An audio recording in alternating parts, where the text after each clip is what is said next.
मोहिनी, सभी देवगण प्रांगण में प्रतीक्षा कर रहे हैं, तो करने दो। मोहिनी के सौंदर्य और नृत्य को देखने के लिए थोड़ी प्रतीक्षा तो करनी ही होगी।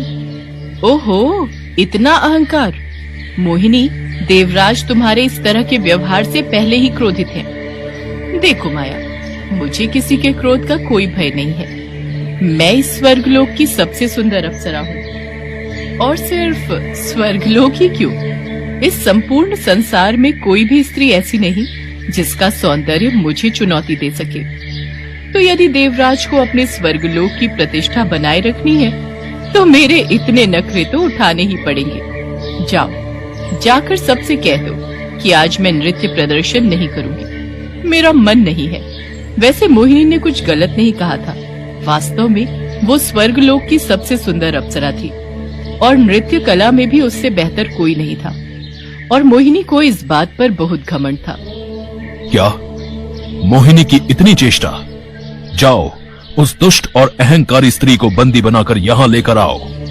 स्वर्गलोक के सैनिक तुरंत मोहिनी के कक्ष में पहुंचे और उसे बंदी बनाकर स्वर्ग की सभा में ले आए।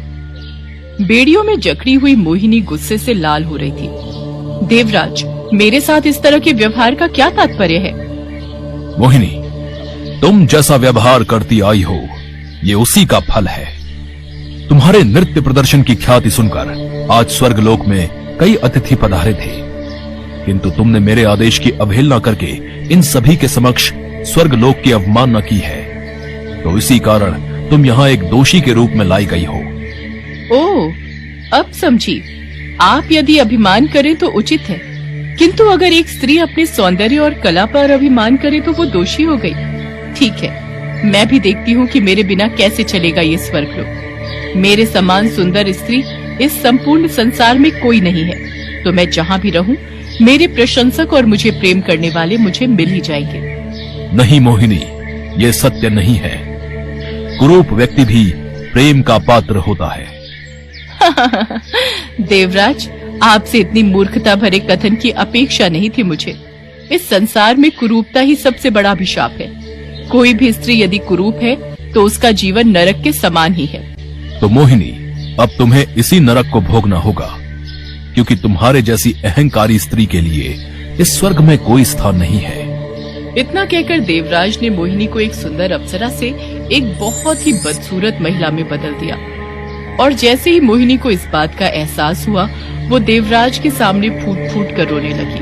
क्षमा, क्षमा कर दीजिए प्रभु, कुरूप होने से तो अच्छा आप मुझे मृत्यु दंड दे दीजिए। नहीं मोहिनी, तुम्हें सत्य का ज्ञान हो, इसके लिए तुम्हें ये दंड भुगतना ही होगा। और जिस दिन तुम्हें इसी रूप में सच्चे प्रेम की प्राप्ति होगी, उसी दिन तुम इस श्राप से मुक्त हो जाओगी और वापस स्वर्ग भी आ सकोगी। मोहिनी गिड़गिड़ाती रही, लेकिन देवराज अपना फैसला सुना चुके थे।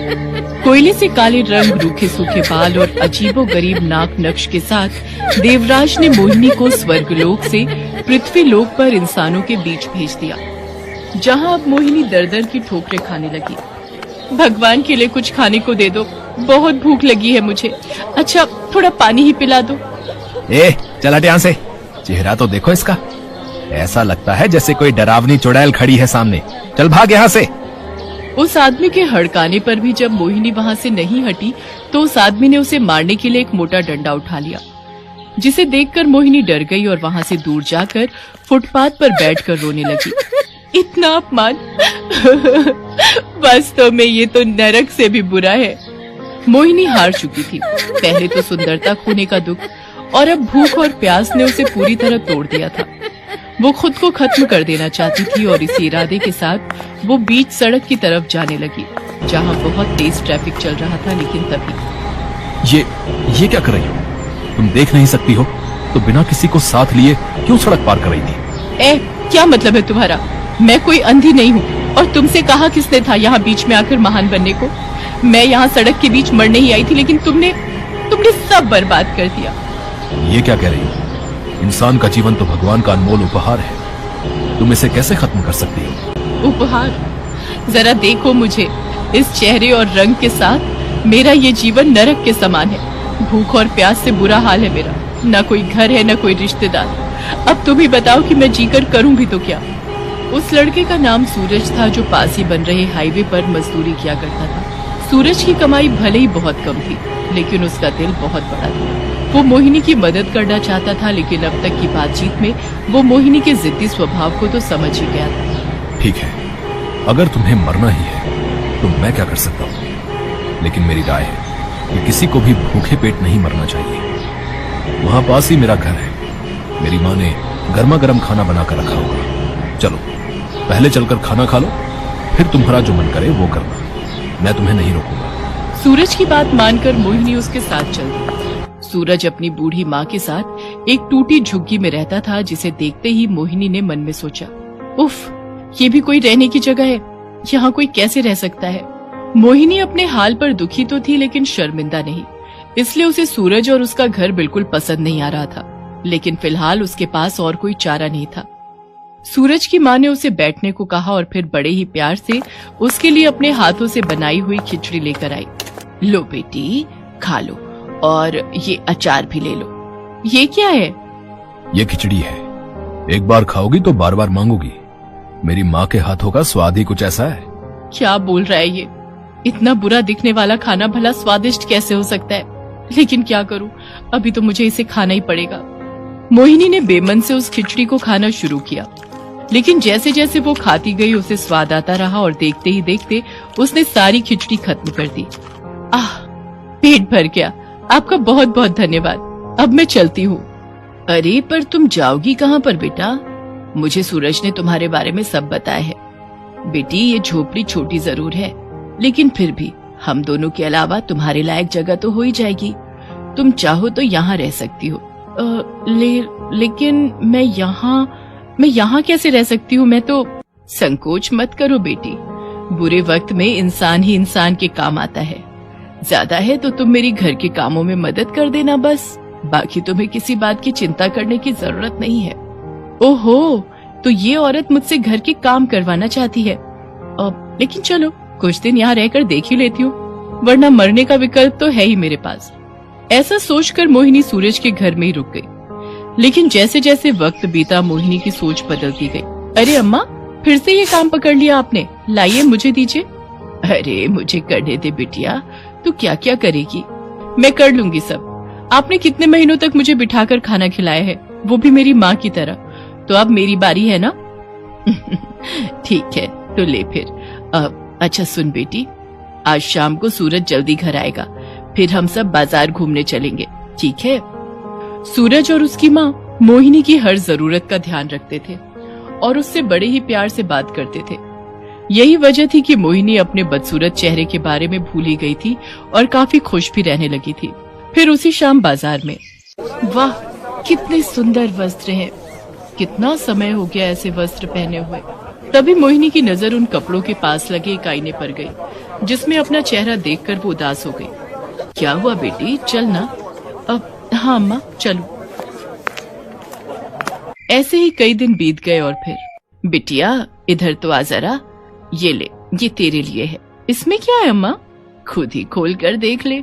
मोहिनी ने फौरन उस थैले को खोला तो उसमें वही कपड़े थे जो मोहिनी को उस दिन बाजार में पसंद आए थे। अरे अम्मा, ये कपड़े सूरज लेकर आया है तेरे लिए, कह रहा था कि तुझ पर बहुत अच्छे लगेंगे। ये सुनकर मोहिनी चौंक गई और सीधे सूरज के पास जाकर उससे बोली, अब सुनिए, आप मेरे लिए ये कपड़े लेकर क्यों आए? क्योंकि तुम्हें ये पसंद थे, है ना? पसंद तो थे, पर शायद मैं इन्हें पहनने के लायक नहीं हूँ। ये कपड़े तो किसी सुंदर लड़की को पहनने चाहिए। नहीं मोहिनी, एक बार मेरी नजर से देखो, तुम बहुत सुंदर हो। जब से तुम मेरी जिंदगी में आई हो, सब कुछ कितना अच्छा हो गया है। मेरी माँ कितनी खुश रहने लगी है, और फिर मेरी तनख्वाह भी बढ़ गई है। और क्या? और अब मैं तुमसे अपने दिल की बात और नहीं छिपा सकता। मोहिनी, सच तो यह है कि मैं तुम्हें बहुत पसंद करने लगा हूं। मैं चाहता हूं कि तुम हमेशा हमारे साथ रहो, मेरी पत्नी बनकर। मोहिनी को अपने कानों पर विश्वास नहीं हो रहा था। वो समझ नहीं पा रही थी कि आखिर कोई उसे इस रूप में कैसे पसंद कर सकता है। उसे सूरज की आंखों में अपने लिए सच्चा प्रेम साफ दिखाई दे रहा था। और तभी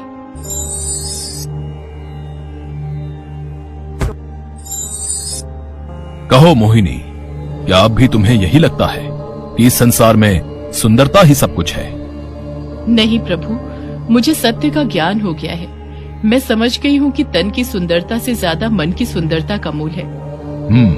तो ठीक है, अब स्वर्ग के द्वार तुम्हारे लिए खुले हैं। अब क्षमा कीजिए प्रभु, मैं पहले भी स्वर्ग का निरादर कर चुकी हूँ, लेकिन अब फिर से नहीं करना चाहती। अब यही मेरा स्वर्ग है, जहाँ से मैं कहीं नहीं जाना चाहती।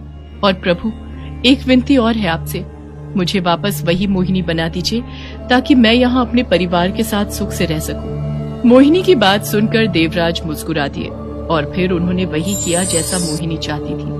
अब मोहिनी एक सुंदर अप्सरा नहीं बल्कि एक साधारण इंसान थी, जो भले ही देखने में बहुत सुंदर ना हो, लेकिन फिर भी उसके पास सब कुछ था।